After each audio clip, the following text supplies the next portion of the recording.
Hello అండి. 45 days 45 రెసిపీస్‌లో day 11.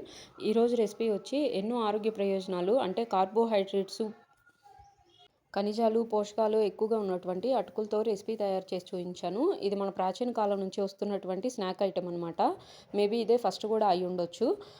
ఇప్పుడొచ్చేటటువంటి bakery items, fast foods, hot chips ఇట్లాంటి వాటికన్నా పిల్లలకి 2 గుప్పెళ్ళు అటుకులు వేయించి కానీ, పాలల్లో నానబెట్టి గానీ ఇస్తే ఎంతో ఆరోగ్యంగా ఉంటారండి. ఐ మీన్ ఎక్కువ శక్తినిస్తుందనమాట వాళ్ళకి వాటితో పోలిస్తే.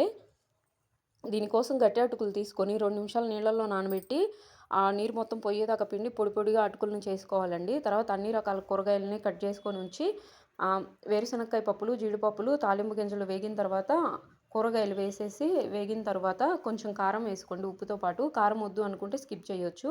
తర్వాత ఈ పొడిగా చేసినటువంటి అటుకులను వేసి అప్పుడు ఫ్లేమ్ ఆఫ్ చేసుకోవాలండి. లేదంటే అడుగంటిపోతుంది.